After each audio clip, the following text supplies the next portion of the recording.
महाराष्ट्र राज्य मंडळाअंतर्गत इयत्ता 12वीला असणाऱ्या सर्व विद्यार्थ्यांचं मी डॉक्टर संजय गायकवाड मनपूर्वक स्वागत करतो. विद्यार्थी मित्रांनो, इयत्ता 12वीचा जर विचार केला आपण तर अनेक विषय इयत्ता 12वीला आहेत, अनेक शेकडो विषय आहेत. But only one subject is there that is compulsory and that is none but English. Yes, English.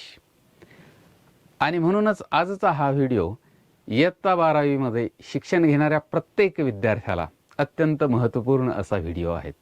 तुम्ही म्हणाल असं या व्हिडिओमध्ये आपण काय सांगणार आहात? तर मी या व्हिडिओमध्ये विशद करणार आहेत HSC English subjects, format of activity sheet, format of question paper. आणि फक्त फॉर्मॅट तुम्हाला देऊन थांबणार नाहीत, तर जे वेटेज आहेत that weightage will also be explained by me in this very crucial video. So this is my earnest request to you that if you are in 12th, go through in details, watch it again and again. आणि तुम्ही जर इयत्ता 12वीला नसाल परंतु तुमचा जोही कोणी मित्र असेल, नातेवाईक असेल, मैत्रीण असेल, do forward the same video to them and don't forget to subscribe the channel. कारण डॉक्टर संजय गायकवाड या यूट्यूब चॅनलवरती आपण बेसिक इंग्लिशची संपूर्ण माहिती अपलोड करत असतो. त्याचबरोबर जे मोटिवेशनल व्हिडिओज आहेत ते मोटिवेशनल व्हिडिओजचं अपलोडिंगसुद्धा या यूट्यूब चॅनलवरती असतं. तर वेळ वाया न घालवता आपण सुरू करणार आहोत HSC English subjects, format of question paper that is format of activity sheet, आणि त्यानंतर पाहणार आहोत weightage. So let's get started. तो देखो मेरे प्यारे दोस्तों, आपला जो क्वेश्चन पेपर आहे किंवा ॲक्टिव्हिटी शीट आहेत ती एकूण 4 सेक्शन्समध्ये डिव्हाइड केलेली आहेत. And the very first section is section 1 that is prose section. आणि जो फर्स्ट क्वेश्चन आहे, फर्स्ट ॲक्टिव्हिटी जी आहे त्या ॲक्टिव्हिटीसाठी जो एक्स्ट्रॅक्ट घेतलेला आहे तो आहे सीन एक्स्ट्रैक्ट. सीन आणि अनसीन. सीन का मतलब क्या है? सीन का मतलब सिर्फ इतना ही है कि वो जो एक्सट्रैक्ट आने वाला है वो अपने किताब में से आने वाला है. और अनसीन का मतलब क्या है कि टेक्स्ट बुक जो है अपना उससे बाहर का. आपने देखा भी हो सकता है, अगर आप अच्छे रीडर हो तो ऐसा भी हो सकता है कि वह भी एक्सट्रैक्ट आपने रीड किया हुआ होगा. तो देखो, the first section is there that is prose section और सीन एक्सट्रैक्ट है. और यहाँ पे जो मार्क्स है वह है 16 marks that is for question number 1. आणि त्याचं डिव्हिजन काय आहे तर 2 डिव्हिजन त्या ठिकाणी केलेले आहेत. एक आहे क्वेश्चन नंबर 1A और दूसरा आहे क्वेश्चन नंबर 1B. 1A जो आहे त्याचं 1A मधील जे फॉर्मॅट आहे, जे प्रश्न आहेत ते सुद्धा अत्यंत महत्त्वाचे आहेत ना. अभी इतनी तो बात आपके पकड़ में आई है कि क्वेश्चन नंबर 1 जो रहता है वह सीन एक्सट्रैक्ट रहता है 1A में, किताब में से आया हुआ रहता है. किताब में 1 से लेके 8 तक लेसन्स है, पहले चैप्टर्स है, उसमें से कौन सा भी एक एक्सट्रैक्ट पैसेज में से कौन सा भी एक एक्सट्रैक्ट आने वाला है. तो यावरती 6 questions are asked there. A1 is there that is global understanding. Global का मतलब क्या होता है? ग्लोब, पूर्ण विश्व. मग पूर्ण विश्वाचं आकलन तुम्हाला झालं की नाही, अशा प्रकारचा प्रश्न. तुम्ही म्हणाल विश्वाचं आकलन? मला इथे एका विषयाचं आकलन होता होता नाकी 9 आलेत. विश्व कोणतं? तर तो जो एक्स्ट्रॅक्ट आहे ना, that extract is your universe, that is the globe. And whether you succeed in understanding the overall meaning of that extract or not, that is checked in question number A1. Got it? त्यानंतर question number A2 that is complex factual. मतलब आपको मालूम है factual यानी कि that is वस्तुनिष्ठ, और complex जैसा कि थोड़ा मिक्सचर रहता है, सम्मिश्र रहता है. So complex factual, somehow it's complex. तर असा हा दुसरा प्रश्न आहे, त्यालाही 2 मार्क्स आहेत. म्हणजे येथे ग्लोबल अंडरस्टँडिंगला 2 मार्क्स, कॉम्प्लेक्स फॅक्च्युअलला सुद्धा 2 मार्क्स आहेत. त्यानंतर A3 इन्फेरन्स किंवा ॲनालिसिस. इन्फेरन्स आहेत, त्या ठिकाणी काही तुम्हाला अनुमान वगैरे काढायचं आहे, निष्कर्ष काढायचा आहे. आणि ॲनालिसिस थोडंसं स्पष्टीकरण याच्यावरती आधारित प्रश्न असेल त्यालाही 2 मार्क्स अशा पद्धतीनं आहे. त्यानंतर हा जो A4 आहे this is personal response. Personal response आणि यालासुद्धा 2 मार्क्स आहेत. या पर्सनल रिस्पॉन्सविषयी मला तुमच्याशी थोडंसं बोलायचं आहे. पर्सनल रिस्पॉन्स याचा अर्थ आहे वैयक्तिक प्रतिसाद. या ठिकाणी एक बाब तुम्हाला लक्षात घ्यायची आहे. The answer of personal response is never there in the extract. अगदी rarest of the rare case असेल तर it may be there, but in 99.99 cases the answer of personal response is not there. त्याचं उत्तर तेथे नसतं. You have to write it at your own. कारण इथे आपला वैयक्तिक उदाहरणार्थ प्रश्न जर विचारला असेल, why do you study English, why do you study English, याचं उत्तर प्रत्येकाचं वेगळं वेगळं येईल. सार जरी एक असला तरी ते शब्द ते वाक्य वेगळे येणार की नाही. आणि म्हणून आणि याचं उत्तर ते उतार्यात नसतं, ते वैयक्तिक असतं. So keep in mind while solving the activity sheet of English subject, the personal response question is very crucial. कारण याच ठिकाणी परीक्षकाच्या लक्षात येतं, नियामकाच्या लक्षात येतं की कौन कितने पानी में है. एखाद्या पोरानं याचं उत्तर डायरेक्ट जर लिहिलेलं असेल परिच्छेदातल्याच 4-2 ओळी घेऊन, that time instantly, without any seconds, without any delay, examiner or moderator understands that even the meaning of the question is not understood by the student, by the candidate. आणि त्याच्यामुळे हा प्रश्न अत्यंत महत्त्वाचा आहे. Okay. Then A5 that is language study. Language स्टडीवरती आहेत आणि ही जी लँग्वेज स्टडी आहे दॅट इज ग्रॅमर. आणि येथे 2 वाक्य विचारले जातील आणि ह्या 2 वाक्याला प्रत्येकी 1 मार्क अशा पद्धतीनं there are 2 marks. Okay. Then there is vocabulary.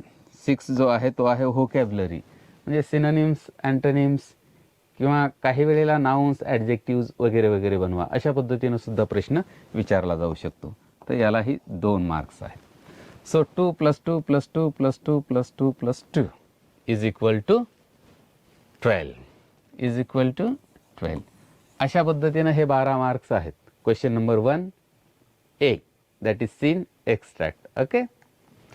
तो चलो जंप करते हैं अपन क्वेश्चन नंबर 1B की तरफ.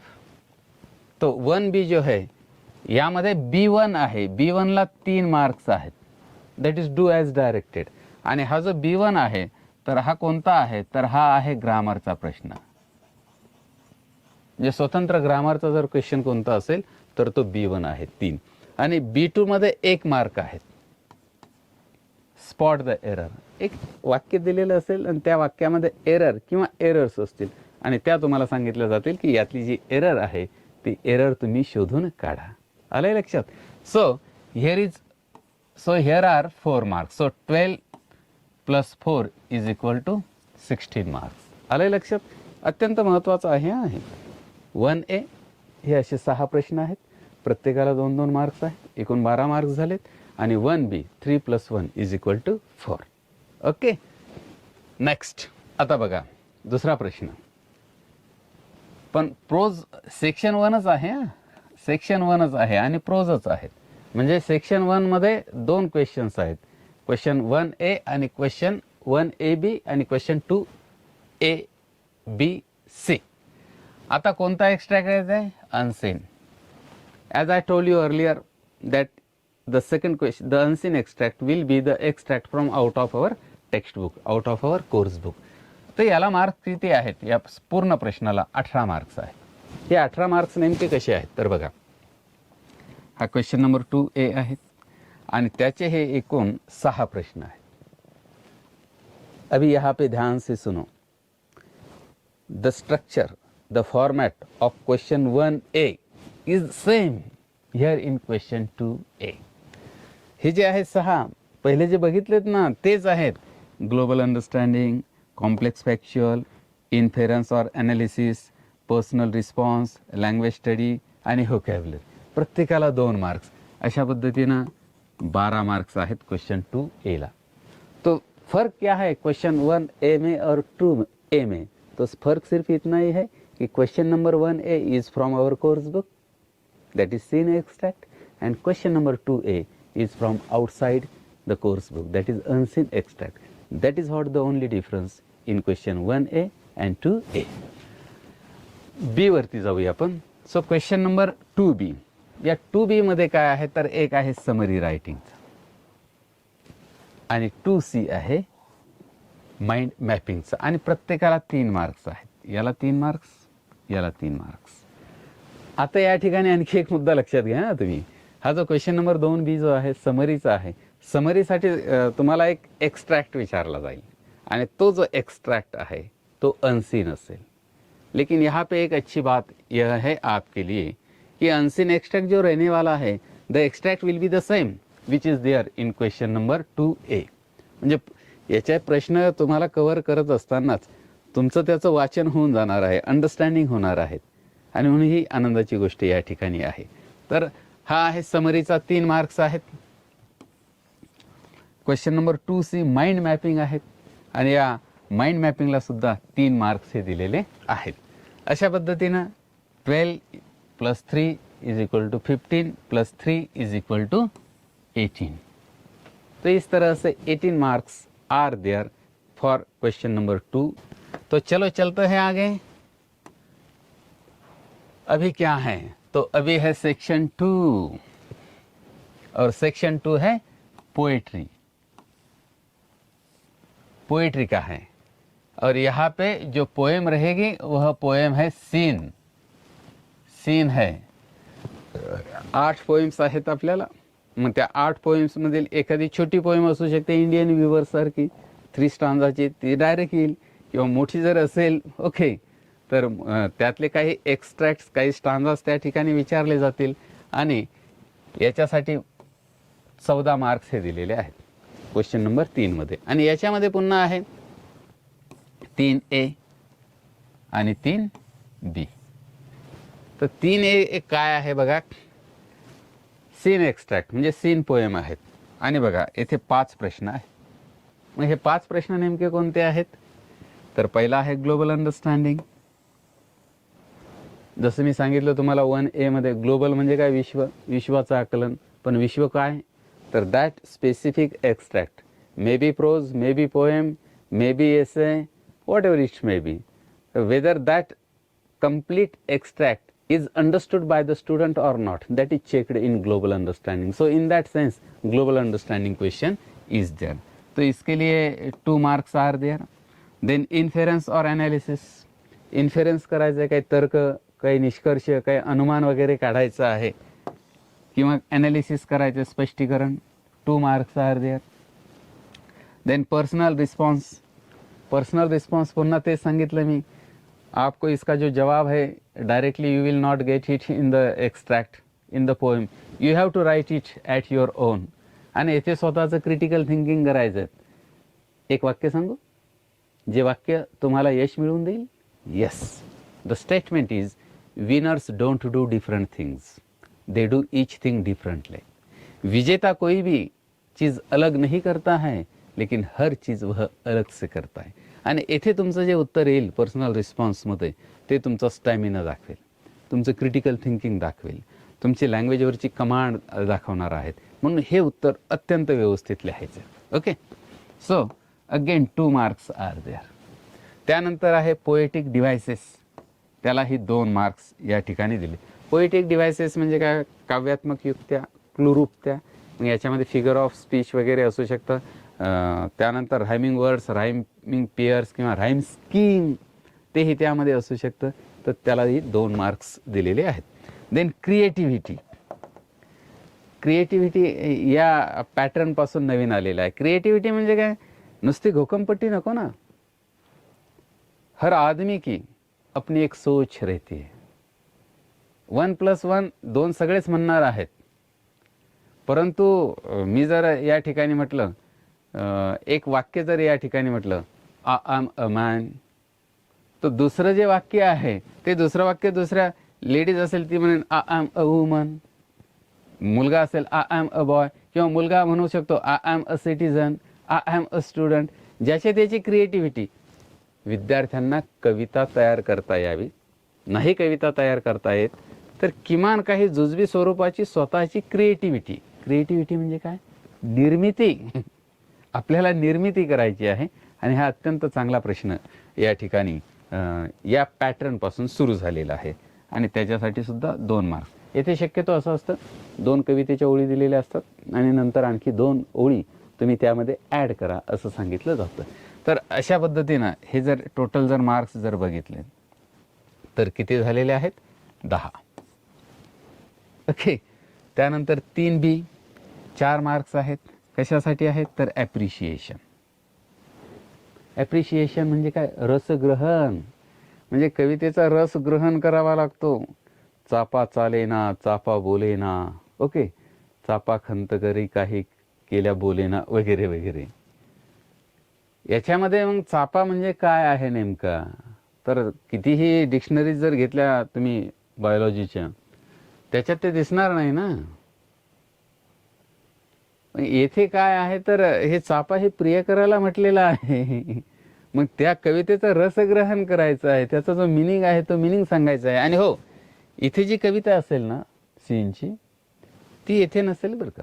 याच्यासाठी वेगळी कविता ही विचारलेली असेल. आले लक्षात? तर त्या कवितेचं ॲप्रिशिएशन तुम्हाला करावं लागतं. याचा अर्थ 2 कविता किंवा 2 कवितेतील काही स्टांजाज विचारले जातील. पहिल्यावरती प्रश्न उत्तरं आहेत आणि दुसरा जो आहे तो ॲप्रिशिएशनसाठी आहेत. आले लक्षात? तर इथे आपला सेक्शन 2 पोएट्री म्हणजेच क्वेश्चन नंबर 3 हा संपलेला आहे. आता सेक्शन 3 कोणता आहे? सेक्शन 3 तर सेक्शन 3 आहे रायटिंग स्किल्स. विद्यार्थ्याला लिहिता यायला पाहिजेत ना. म्हणजे पाहून तर लिहिता येतं, परंतु स्वतःच्या पद्धतीने जे वेगवेगळे फॉर्म्स आहेत लेखनाचे तेही विद्यार्थ्याला यायला पाहिजेत. आणि म्हणून हा रायटिंग स्किल्सचा प्रश्न या ठिकाणी आहे बघा. किती मार्कांना आहेत? तर 16 मार्क्स, 4 मार्क्स इच.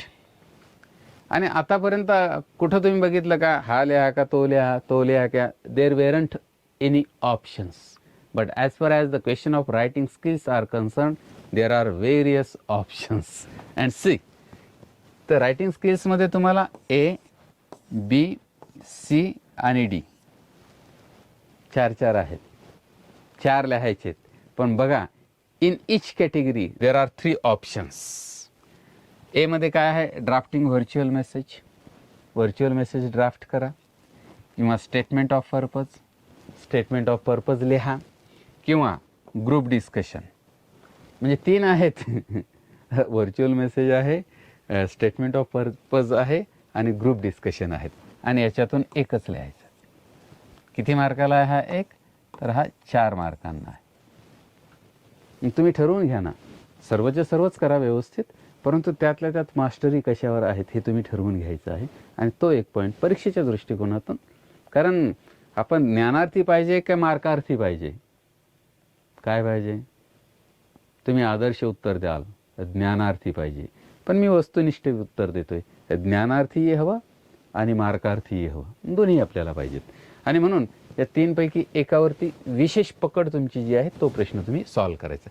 आता व्हर्च्युअल मेसेज म्हणजे काय, स्टेटमेंट ऑफ पर्पज म्हणजे काय, किंवा ग्रुप डिस्कशन म्हणजे काय, हे जर सांगत बसलं तर हा व्हिडिओ लांब लचक जाऊन जाईल. नंतरच्या व्हिडिओमध्ये मी सांगेल. किंवा आपल्या डॉक्टर संजय गायकवाड यूट्यूब चॅनलवरती ऑलरेडी प्रत्येकाचं जे सॅम्पल आहे ते सॅम्पल दिलेलं आहे. त्यानंतर बघा बी आहे ईमेल. माहिती आहे तुम्हाला, रिपोर्ट रायटिंग किंवा इंटरव्ह्यू. हे 3 प्रश्न आहेत. ईमेल आहेत, रिपोर्ट रायटिंग आहे, इंटरव्ह्यू आहेत. आणि तिन्हीमधून किती लिहायचे आहेत? तर एकच लिहायचा. किती मार्क्स आहेत? तर 4च मार्क्स आहे. आलंय लक्षात? त्यानंतर बघा सी आहे स्पीच, भाषण. खरं तर भाषण द्यावं लागतं. We have to deliver the speech. But here no need to get up okay from your place and to start to give your speech in the exam hall. You have to write that speech.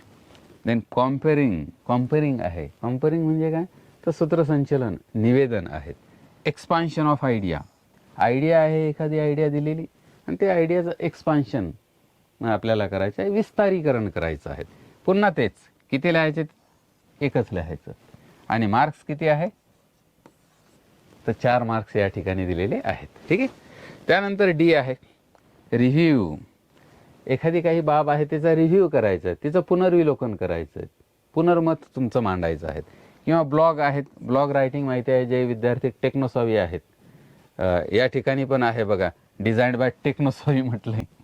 Okay, म्हणजे तंत्रस्नेही.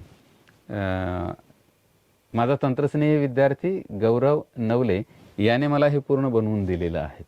म्हणजे जसं शिक्षकाला सगळं काही येतं असं नाही, विद्यार्थी जे आहेत ते विद्यार्थी शिक्षकापेक्षा 2 पावलं पुढे असू शकतात, असतातच असं नाही, असू शकतात.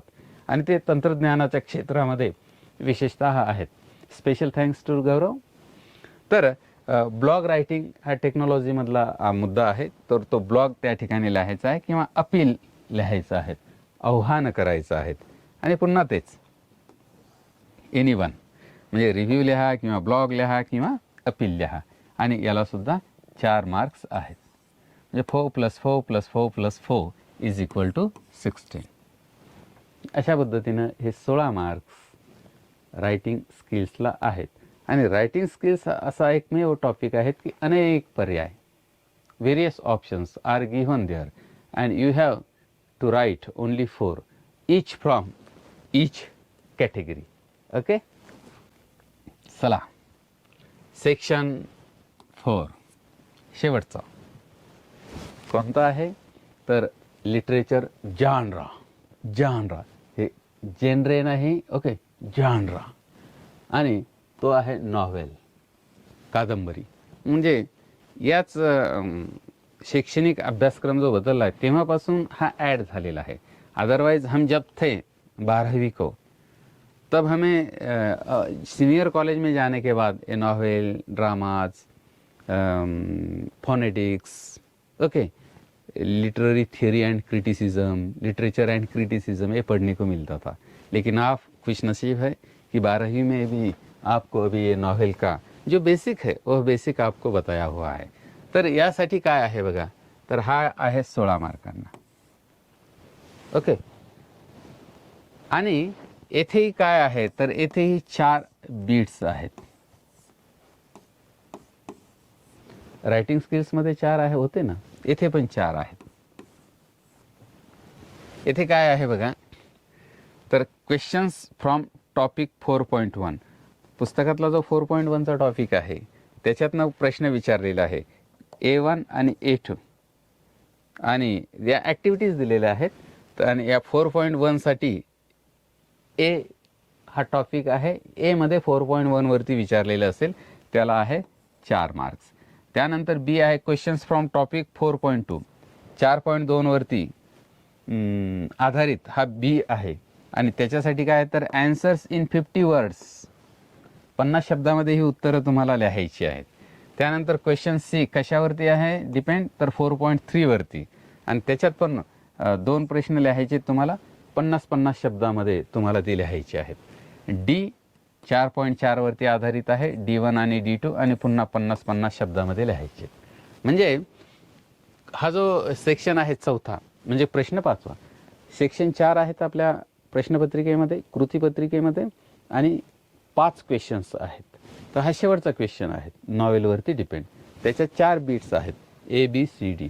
आणि पाठ्यपुस्तकाचा जर विचार केला तर त्याच्यामध्ये सुद्धा जो चौथा सेक्शन आहे त्या चौथ्या सेक्शनमध्ये 4 टॉपिक्स आहेत.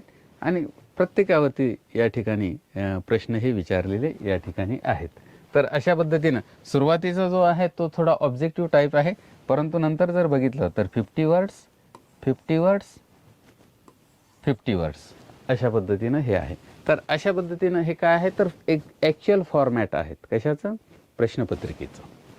आता आपण पाहणार आहोत वेटेज टू लर्निंग ऑब्जेक्टिव्ह.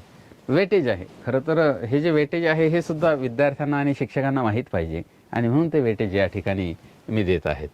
तर हे आहेत ऑब्जेक्टिव्स. क्यों पढ़ना चाहते हैं हम, ओके. आता तुम्ही पाहतायत हा व्हिडिओ, याच्यामागे काहीतरी उद्दिष्ट आहे. मग एवढा मोठा सिलेबस आहे, तो बनवायचा आहे, तो संबंध राज्यातील विद्यार्थ्यांना शिकवायचा आहे, तो इसके पीछे भी कोई तो वजह होगी. Yes, there is a reason, there are reasons. And what are the reasons to achieve various things to inculcate various things, characteristics in the personality of students. So there are objectives. यहाँ पे है knowledge है, understanding है, इसको 33% marks दिए हुए हैं, और application भी एक ऑब्जेक्टिव्ह आहे, म्हणजे अप्लाय करता आलं पाहिजे ना. ज्ञान मिळवलं पण त्याचं उपयोजन येतं आहे की नाही तेही महत्त्वाचं आहे.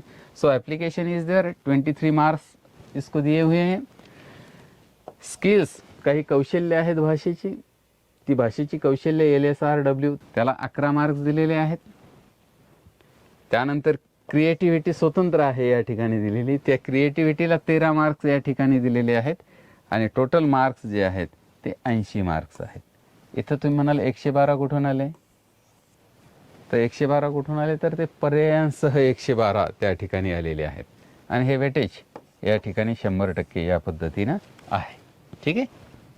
आता डिस्ट्रीब्युशन काय आहे, सेक्शननुसार डिस्ट्रीब्युशन काय आहे, तर as far as the book of HSC English is concerned, the book is divided into 4 sections. The first one is prose, the second one is poetry, the third one is writing skill, and the fourth one is genre novel. तर मग कोणत्या सेक्शनला किती weightage आहेत, तर प्रोजला दिलेला आहे 34 marks, poetry 14 marks, writing skills 48 marks. But 48 marks is with option, म्हणजे actual जर बघितलं तर 16च आहे, कारण 3 पर्याय आहेत ना, म्हणून ते 16×48 झालेत ते. ओके. आणि त्यानंतर नॉव्हेलला आहे 16 मार्क्स. अशा पद्धतीनं हे 80 मार्काची प्रश्नपत्रिका वेटेज, म्हणजे सर्वाधिक वेटेज कशावरती आलं आहे, मग प्रोजवरती आले बघा. 34 मार्क्स आहेत, पोएट्रीला 14 आहे, आणि नंतरचे दोन्ही जे सेक्शन्स आहेत 16 मार्क्स आहेत. 6 6 12 4 16 4 20 0 2 आणि 3 आणि 4 आणि 5 आणि 3 8, 80 मार्क्स आर देअर. 80 मार्काची आपली ही प्रश्नपत्रिका आहे.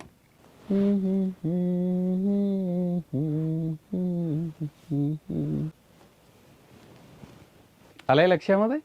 अत्यंत महत्त्वाचा भाग बघितला तुम्ही. पूर्ण पुस्तक व्यवस्थित अभ्यासलं असेल, प्रोज, पोएट्री, रायटिंग स्किल्स आणि नॉव्हेल. परंतु तुम्हाला जर हे जर माहीत नसेल, the structure, that is the format of question paper, तर गटांगड्या खाशाल, गटांगड्या. ओके. आणि म्हणून in order to save from your गटांगड्या, okay, you have to study it. आणि म्हणून तुम्हाला याचा विशेष व्यवस्थित अभ्यास करायचा आहे. आणि पुन्हा एकदा सांगतो की 4 सेक्शन्स आहेत ना रायटिंग ॲक्टिव्हिटी शीटच्या किंवा पुस्तकाचे, तर हे अशा पद्धतीनं आहेत आणि असे मार्क्स या ठिकाणी आहेत. और दुसरी मजे की बात, 80 मार्कांचा आपला पेपर आहे, पण टोटल तर मार्क्स 100 मधून मिळणार आहेत ना. मग हे 100 मार्क्स कसे आहेत, तर here is the division. Theory is for 80 marks, practical is for 20 marks. Practical that is oral test. Oral test actually this is not practical, this is oral taste.